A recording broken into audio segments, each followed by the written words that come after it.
Hola, ¿qué tal? ¿Cómo están? Una bienvenida al canal Efecto Mariposa. Continuamos con esta serie de videos sobre Derrida. Y hoy vamos a trabajar puntualmente un principio fundamental y además muy representativo, lo que llamamos la différance. Vamos a trabajarlo dando las bases fundamentales, digamos el contexto también muy importante, para que puedan ustedes entenderlo e introducirse a esta noción que es básica en el pensamiento de Derrida. Empezamos entonces diciendo que différance viene de un ensayo que salió en una conferencia que presenta Derrida en la Sociedad Francesa de Filosofía el 27 de enero del 68. Ahorita vamos a ver otras versiones históricas con respecto a la aparición de la différance. Y como ven, 1968 corresponde también a la Revolución de Francia del 68, del Mayo francés del 68. Y aquí este hecho histórico les va a servir perfectamente como demostración de todos estos pensamientos, los de Derrida, los de Gilles Deleuze, los de Guattari, etc. Recuerden la imaginación al poder, el 68 como la revolución del deseo, la revolución que se enfrenta a lo absoluto, la búsqueda de lo no absoluto y lo indeterminado. Empieza en esta revolución a movilizarse todo lo que tiene que ver con género, feminismo, otras posibilidades, y es una revolución que no busca una instancia de poder ya determinada o culminante. Entonces es muy interesante el periodo que se vive y cómo aparece este pensamiento en este periodo, cómo influyó y cómo se influyó a sí mismo. El otro contexto importante, tengamos en cuenta, es precisamente lo que vive Derrida en carne propia, dado que es franco-argelino y en esa relación no es reconocido por la comunidad francesa como francés. Hay un problema de la identidad. Hay una situación con la identidad justamente por esta inscripción de una identidad única, absoluta, determinada en el sentido de nación o nacionalidad, que es ser de una nación o ser de otra.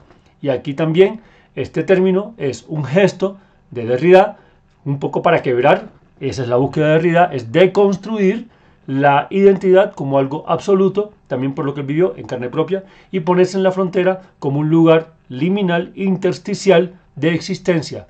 Digámoslo así, demostrar que ningún concepto es absoluto, que ningún concepto está completo en sí mismo y que todo está constantemente diferido. Bueno, tenemos entonces dos palabras, dos términos en francés que son muy importantes. Tenemos différance, que se pronuncia exactamente igual, pero como ven acá en el primer punto de esta presentación se escribe con, al final, con ENCE. Y lo que hace Derrida es intervenir, es deconstruir, digamos de una forma, implotar el término desde su interior. Esto con un gesto tan simple como tan importante, como tan incidente en el término de la gramática, que es cambiar la E por una A. Différance con E se pronuncia igual que différence con A, pero se escribe diferente. Aquí lo primero que tenemos que tener en cuenta, para que empecemos por algo muy puntual, es que recordemos que Derrida tiene como propósito cuestionar esa jerarquía, ese dualismo entre la expresión oral, lo hablado, y la palabra escrita, la escritura, el texto en general. Porque se hablaba desde la presencia metafísica del ser como ser absoluto y pleno, en la concepción clásica, se hablaba de la palabra hablada o del hablar como algo superior, algo más verdadero, más real que la escritura. En este sentido, entonces, el primer punto que quiere deconstruir Derrida es esa jerarquía. No para invertirle, decir que la escritura está por encima del habla, sino justamente para anular la jerarquía. Cada una en su, digamos, dimensión tendrá su valor. No hay una por encima de la otra. Lo que no cubre una, lo cubre la otra y viceversa. Empecemos por decir que esto es una conferencia pronunciada. Miren qué curioso porque defiende la escritura, pero esta es una conferencia que está expresada a través del habla y que después pasa a un ensayo. En este sentido, lo que quiere demostrar Derrida es que ese cambio de una A en lugar de la E solamente se puede percibir en la escritura. en francés la pronunciación no capta este cambio. Entonces el habla no lo capta todo, no lo puede abarcar todo, no lo devela todo, se le escapan elementos que la escritura sí los puede contemplar. Y aquí Derrida escribe jugando con las palabras. Esto de juego de palabras, que no se vea como algo superficial, porque aquí tenemos un gesto, una tesis filosófica muy pero muy profunda, solo con el cambio de una vocal. En principio, eso, anular la jerarquía que pone el habla por encima de la escritura y validar la escritura justamente como esa relación de signos que en sí misma plantea un tejido con precisamente intencionalidades que solo puede dar la escritura, como a veces nos pasa con las poesías, nos pasa con algunas novelas, con los juegos de caligramas, que solo la escritura puede, digamos, implicar determinadas intenciones. Solo la escritura puede hacerlo, como elemento también creativo. Derrida hace parte de la generación de filósofos posterior a Nietzsche, inspirada por Nietzsche, que aseguran que en la filosofía y en el pensamiento en general se pueden crear conceptos, porque los conceptos nunca son completos, definidos ni absolutos, definitivos, digámoslo así, ni absolutos. Se pueden crear conceptos y eso es parte de su propósito. Y la escritura es para él un territorio de resistencia fundamental para crear palabras, crear términos y demás. También podríamos llamarlo neologismo o neografismo. Lo curioso es que aquí habría aparentemente un error ortográfico, ¿sí? No se escribe así, différence. Pero en este caso el error es en esencia una intención deconstructiva que nos abre la puerta a un montón de cuestionamientos con respecto al pensamiento como algo absoluto. Y aquí el error se convierte en una intencionalidad. Esto es muy interesante en términos de la escritura misma, donde podemos trabajar, como lo hizo Derrida, también tachaduras de palabras para justamente que la escritura tenga su propia forma de poner de presente intenciones más allá de lo que pueda hacer el habla. Solo con la escritura se puede entender que aquí tenemos una A y no una E. Un neografismo, podríamos decir también, de carácter filosófico. Es una tesis filosófica. ¿Sobre qué? Ya lo veremos ahorita, pero en esencia sobre el cuestionamiento y la anulación de las jerarquías, de lo absoluto y el nacimiento de la diferencia y del diferimiento. Es un homófono de la palabra francesa, justamente la primera que vemos, différence. Différence con 2 E o con 3 E en el ejemplo donde es como se supuestamente debería escribir, refiere a diferencia. Bien, ahora, ¿qué pasa con este quiebre? Es también un quiebre a la representación. No se puede simbolizar. Desborda la representación. Recordemos que también en esta corriente postestructuralista, por supuesto post-nietzscheana, muy emparentada con los pensamientos de autores como Gilles Deleuze, Félix Guattari y demás, la representación es un marco clásico que toca quebrar, que toca deconstruir en el caso de Derrida, porque habría un modelo, acudiendo al modelo platónico y clásico, que es el modelo ideal, único, absoluto, que debemos representar correctamente. Debemos ser buenas copias de un modelo. Pero aquí lo que hacemos es quebrar la representación porque no se puede simbolizar. Y la misma palabra alude a esa imposibilidad de la representación como algo definido o como algo definitivo, porque la palabra une la noción de diferencia, después la hablaremos, con noción de diferimiento, en tanto aquello que siempre está pospuesto y diferido, en el tiempo también, en el espacio y en el pensamiento. Recordemos también que Derrida afirma que lo que tenemos cuando vamos a interpretar, a pensar, a recoger un texto, lo que tenemos es una cadena de significantes donde un significante nos lleva a otro y ese a otro y ese a otro y ese a otro. No hay una atadura definitiva entre un significante y un significado. Lo que tenemos es una cadena, digamos, interminable de significantes, de signos significadores. ¿Ok? Ahora, también hablamos de diferenciar, pero con relación a el sí mismo. Ahora lo vamos a mirar.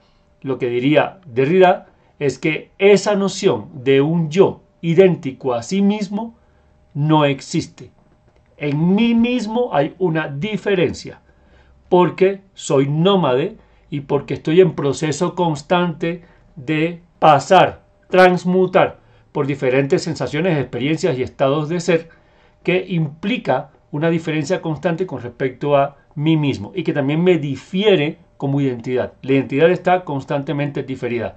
Lógicamente esto tiene que ver con lo que vivió, insisto, Derrida en carne propia, cuando lo sentenciaron de no ser francés y cuando se vio sometido a una identidad única, absoluta de que es el francés. Como dije en un video anterior, lo vi en carne propia como migrante que soy por nacer en Cuba y estar en Colombia, y era un momento en que no respondía a la categoría absoluta de ser cubano ni de ser colombiano. Como les pasará a ustedes seguramente en muchas categorías que no sentimos que nos identifiquen, porque la identidad absoluta llega un momento en que no es parte de nuestro fluir en la vida. Estamos en constante diferimiento con respecto, ojo, no solamente a algo más, sino a nuestra propia interioridad, por decirlo así.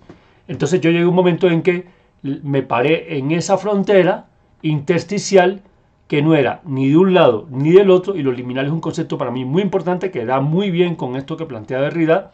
Tengo varios videos que les daré en la descripción para que lo revisen, pero que ese espacio liminal intersticial implica precisamente no ser absolutamente de un lado ni del otro, pero sí implicar una diferencia y diferimiento de ambos. La frontera en sí como un lugar que se habita, porque la frontera no es un límite con el que tropezamos, vamos a verlo después con Derrida, sino la frontera como lugar que se habita.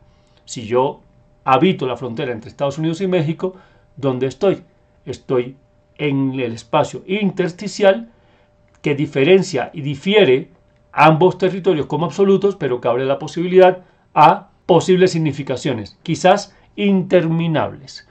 Esta diferencia de la E y la A solo la puede develar la escritura. En español a veces se ha utilizado la noción de diferencia para unir diferencia y el diferimiento, pero realmente funciona únicamente en francés. Y eso para mí fue también algo que hace Derrida como para abofetear ese paradigma. Entonces, no soy francés, pues voy a hacer un juego, digamos, deconstruyendo la misma noción del ser francés desde la lingüística, desde la lengua francesa, pero al tiempo voy a jugar para que se den cuenta que no hay nada francés o que yo puedo ser más francés que muchos franceses. Entonces la E, cuando decimos difference, pero con E en lugar de la A, se habla de diferencia en tanto lo que es distinto en identidades. Y cuando pongo la A, me refiero a diferir, como esa diferencia pero temporal que implica un retardo. Vamos a continuar para ver que también esto cuestiona, para Derrida, y por eso es una tesis filosófica muy importante, la noción de origen como algo absoluto. Bien, vamos a ver más adelante que esta intención de Derrida también busca cuestionar el origen como concepción de algo único, absoluto, como esa única primera vez, y que ha sido parte muy importante de imposiciones culturales, religiosas, clásicas, paradigmáticas e incluso colonialistas. Y esto se da en la misma noción de difference, porque si buscamos el origen no lo vamos a encontrar fácilmente. Como les dije, aparece en un ensayo recogido de una conferencia del 68, pero al mismo tiempo también, según Rodinesco, su primera vez, entre comillas, sería en el 65, en un texto sobre Antonin Artaud, la palabra soplada. Esto aparece en la revista Tel Quel y posteriormente aparece en su libro La escritura y la diferencia, ¿sí?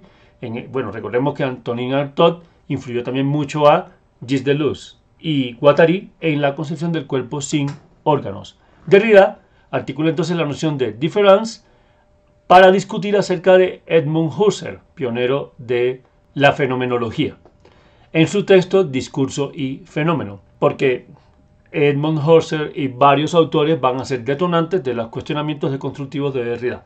Recordemos que Derrida, en gran medida, hace casi que una historia de la filosofía y lo que hace es deconstruir pensamientos previos. Y lo desarrolla en su ensayo Différance. Pero bueno, vamos a ver. Esta incidencia solo de una vocal marca un detonamiento muy importante a nivel filosófico, incluso en términos ontológicos. Porque el gran problema de Derrida, como les decía, es cuestionar la noción absoluta del ser que venía arrastrándose de la concepción clásica, pero que también implicaba una concepción de lo absoluto de las instituciones, de los gobiernos, de los controles y los lugares de poder y de dominio sobre identidades. Recordemos, lo vimos en un video anterior, en el primer video sobre Derrida, cuando vimos el contexto, que Derrida está defendiendo, está abordando, está dándole apertura y visibilidad a migrantes, judíos, en fin, naciones árabes y su propia experiencia de vida. Por tanto, aquí lo primero que hay que cuestionar, si queremos cuestionar la identidad, es cuestionar la noción de ser en términos ontológicos. Recordemos que ontología implica en filosofía preguntarse por el ser, que es, puede transmutar, no puede transmutar, hay pasos del no ser al ser, etc. Y en este caso, el ser absoluto es una concepción clásica que plantea un origen. De la nada aparece un ser, aunque Parménides no aceptaría paso del no ser al ser. En realidad, la filosofía clásica sí se sustenta en que hay un ser absoluto que de pronto aparece y que es el único. Recordemos las nociones en la ontología platónica, recordemos esas nociones en general clásicas, donde el ser es algo único. Háblese de ser como la existencia en sí, del ser, digamos, particular, o el ser como concepción universal, o háblese de el ser de la justicia, el ser de la belleza, el ser de la verdad, etc. La filosofía clásica se basaba, y muy occidental, en ese paradigma donde el ser ya estaba determinado, era inamovible, era único, era quieto, era fijo, y entonces ahí tenemos también la relación con género, masculinidad, feminidad, nacionalidad, conocimiento, saber, etcétera, etcétera. Ya eso estaba determinado. Eso influyó mucho a las academias y vivió Derrida como su generación las consecuencias de esto. Ven que Nietzsche habla de el no absoluto, sino la posibilidad del quizás. Ya el absoluto paradigmático, incluso de Dios, muere para pasar a otras formas más de devenires y de multiplicidades y de la pregunta más que la respuesta absoluta, y empiezan a partir de ahí también a cuestionar cómo los paradigmas políticos, sociales, de género y demás se sustentan en un ser absoluto que no es real, que no existe o que por lo menos o que no es posible sencillamente. Entonces ahí la diferencia es primero el diferimiento, la diferencia del ser con respecto a sí mismo. Como decíamos, no hay idéntico a sí mismo. O sea, yo no soy ni siquiera en cuanto a mí mismo, una realidad, un paradigma, una concepción absoluta inamovible. Estoy mutando, somos seres nómades, todo ser está en constante proceso de diferenciación de sí mismo, y en ese caso habla de las migraciones, lógicamente, y ahí está cuestionando el hecho de que lo hayan sentenciado o que lo hayan juzgado por ser o no francés en un término del ser absoluto. Ya les digo, la identidad no es absoluta y a veces los estados-nación la quieren absolutizar para poder establecer un control de poder y de diferencia de fronteras. Pero, en este caso, aclaremos, no es una diferencia dada por el diferimiento de algo solamente externo. Es una diferencia dada por el diferimiento de sí mismo. Yo estoy en constante diferimiento de mí mismo. Nunca llego a un yo absoluto. La identidad está constantemente diferida. No es fija, es migrante. ¿Ok? No quiere decir que ustedes dejen de ser para hacer algo totalmente diferente, sino que significa que la identidad como categoría, todo el tiempo está en transformación. Y esto incluso nos da una libertad de vivir diferentes formas, etapas, ser nómades y abrirnos a diferentes experiencias y ponernos en resistencia a los controles absolutos que intentan establecernos o ubicarnos en una única concepción. Por tanto, si el ser en sí mismo está en constante diferenciación y está diferido con respecto a sí mismo, entonces si no es fijo, nunca tuvo un origen tampoco absoluto, no hay un momento de origen. Esto es muy importante en la diferencia. Derrida, con esta palabra en su tesis filosófica, afirma que no hay un origen absoluto, ni hay un momento de origen, no hay una realidad pura o virgen. Todo está diferido y desdoblado desde el mismo inicio. Y en este sentido tengamos en cuenta que es muy importante, miren que solo con este planteamiento estamos cuestionando la historia dicha desde un centro de poder que diga esto originó solamente acá. Aquí vamos a compararlo, lógicamente, con la noción de rizoma de Deleuze y Guattari, cuando dicen no hay un árbol en términos de una única raíz, un único origen paradigmático, absoluto, de donde sale una sola concepción de historia, de persona, de ser, de cultura, de política, etcétera, etcétera, sino que hay una realidad rizomática donde son múltiples las interacciones. Hay mucha conexión entre Derrida y Deleuze. Entonces no hay origen absoluto, nos lleva a lo rizomático. No hay una única semilla o raíz. Esto es muy decolonial. Es muy importante decir esto porque la colonización se basó justamente en que una cultura de poder, la cultura católica, la cultura clásica europea, iba a una cultura y la subyugaba desde el discurso de que el mundo tenía un único origen, el universo en general tenía un único origen y que esta cultura de poder para colonizar fundamentaba que su origen o su planteamiento de origen era el único y el absoluto. No podían haber más mitos, no podían haber más posibilidades de origen que la que planteaba esta cultura. O la tierra a la que llegan nace cuando llega esta cultura y ahí se origina esta tierra. Todavía en América celebramos, aunque eso ha cambiado bastante, pero celebramos el descubrimiento de América como si se hubiera originado cuando llega a Europa, porque Europa tenía el poder de determinar cuándo algo surge y cuándo no, cuándo algo se origina. Hay una anécdota que tomamos muy interesante y es cuando el colonizador llega a una tierra mesoamericana, africana, ancestral, etc. y pone una bandera y dice reclamo esta tierra en nombre de la corona de España, por ejemplo. ¿Por qué? Porque no habían significantes previos. Entonces puede decir la comunidad de allí, espere, usted no puede decir que ahora esto es suyo porque esto tiene otros orígenes. Aquí ya preexistíamos y esto es una concatenación de orígenes donde no hay un punto específico y puro. Y aquí estábamos nosotros antes de que ustedes llegaran. El colonizador podía decirle, pues ustedes tienen bandera, pues no tenemos bandera. Pues si no tienen bandera, no tienen origen. ¿Dónde está su historia de origen? Yo no la entiendo y por tanto soy yo quien la determina. Entonces, el origen del género, el origen de la cultura, el origen de la política, el origen de la historia, donde empieza la historia de una tierra, donde dicen los libros, en ese único origen absoluto, no.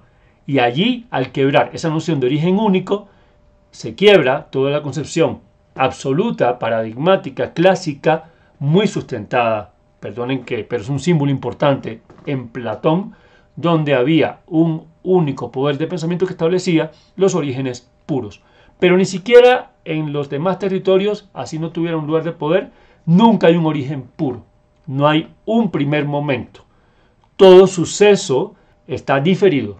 Es repetición, está repetido. De alguna forma ya ocurrió antes o es una cadena de sucesos que desembocan en ese suceso. Nadie nace por primera vez. No hay una idea pura que yo diga, aquí surgió todo el conocimiento.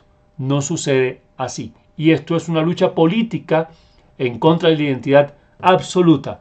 El único origen posible es la diferencia misma. Quiere decir que la diferencia en sí es un origen. Tomemos como ejemplo el toque de las campanas. Ding, dong, ding, dong, ding, dong. Cuando ya la secuencia tiene una acumulación y llegamos a un momento del toque de la campana, ¿cómo determinar cuál es el primero o el segundo golpe? No hay forma de determinarlo. Ese 2 siempre existe desde el inicio. El 1 ya es un 2. Tú, cuando naciste, ya hay una repetición, hay una diferencia de sucesos anteriores que dan lugar a tu nacimiento. Es una diferencia originaria. La repetición está en ese supuesto origen mismo que como absoluto no existe. Toda primera vez es una segunda vez. Por tanto, no hay poder absoluto, único, de conocimiento que pueda ubicarse como universal y que someta a otros y que diga, aquí nació la religión. Cristo es el inicio. Platón es el origen puro del conocimiento. No lo hay. No hay un origen único. Es todo es rizomático, todo es différence. De manera que Derrida defiende un no origen. Esta lucha o estas luchas contra el origen implican resistirse a una causa única y necesaria, que es un principio básico de la filosofía clásica occidental paradigmática, la búsqueda necesaria de una causa o de una causa única, necesaria, absoluta y universal. Aquí también hay una resistencia, una deconstrucción de Platón, del yo permanente. Por tanto, también incluso llega a haber un cuestionamiento al ser esencial de Husserl y, por supuesto, también a lo que sería previamente el yo existente por fuera de una realidad o de un contexto, ese yo permanente, absoluto de Descartes. Absoluta, no hay historia absoluta, no hay dogmas o no deberían haberlos y por tanto no se sustentan las colonizaciones como verdad en sí. Bueno, un punto muy importante a aclarar es que dado que cuestiona la racionalidad como algo absoluto y busca múltiples modos de pensamiento, incluso no estables, de hecho Derrida cuestiona o niega incluso el concepto como algo definido y estable, se ha asumido que Derrida es irracional o que hace parte de una forma de pensamiento antirracional. De hecho, tuvo problemas con su comunidad académica, pero eso ha sido una percepción que se ha mantenido hasta nuestros tiempos. Incluso hay que aclarar que, o por lo menos en mi percepción, Derrida es racional. Digamos que no es racional la frontera entre conceptos y pensamientos como un límite que es insalvable, como un límite definido, como un límite rígido. Eso para Derrida no es racional. Cuestionar la racionalidad no es ser irracional. Establecer límites a la racionalidad o demostrar su fragilidad no es irracional, es racional. De hecho, el proceso de pensamiento de Derrida es bastante racional y bastante, diríamoslo así, académico. Por ejemplo, el hecho de que Freud devele lo que existe más allá de la razón y hable del inconsciente, el subconsciente y demás, no implica que sea irracional. Eso es una aclaración muy importante a tener en cuenta. Conclusión entonces de esta parte. Bueno, en principio tenemos que tener en cuenta que Derrida cuestiona esta idea de la metafísica de la existencia. Va a cuestionar, a anular, a contradecir la noción de un origen absoluto, de algo como primero, con una contraparte, que es su concepción de arquiescritura. Va a defender que al origen ya está la ausencia, que no hay origen puro, que la identidad, la nación o cualquier concepción es variable, está regida por la différance, no tiene origen en sí, hay ausencia desde el origen y no hay pureza en ninguna definición en un sentido absoluto. Pero ojo, recordemos, Derrida no invierte las jerarquías, no es que tome jerarquías y entonces aquello que se superponía sobre algo contrario ahora va a estar por debajo. No, las anula. La idea es que no haya jerarquías, muy coherente también con lo rizomático de Gilles Deleuze y Félix Guattari.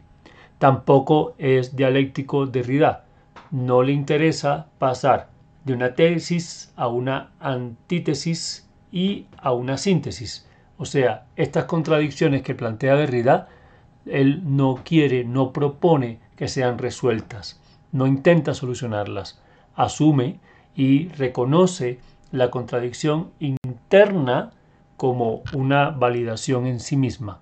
Todo tiene una contradicción que nunca se resuelve completamente. Esa contradicción no es algo negativo, la pregunta es necesaria y por eso nunca hay una verdad absoluta.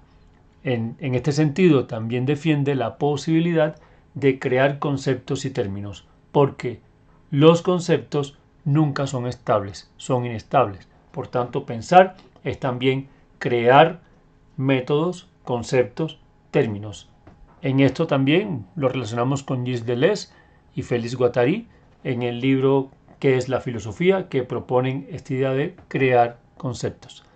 Las fronteras entre los conceptos son frágiles, son muy frágiles. No hay conceptos duales, no hay nada binario y no hay vacíos o fronteras insalvables entre los conceptos, entre un concepto y otro, entre lo verdadero y lo falso, entre lo masculino y lo femenino, etc. Siempre hay algo que implica un intersticio, un contagio, una afectación mutua, interdependiente. Las fronteras son muy frágiles, no hay conceptos totalmente definidos, tienen que ver con el territorio, con el contexto, con la cultura. Los límites entre conceptos son muy frágiles. Claro, se dan cuenta que como alguien que no respondía a una nación específica, le interesaba defender, y lo comprueba en su vida, esta idea del límite o la frontera como algo no tan definible o no definible en lo absoluto.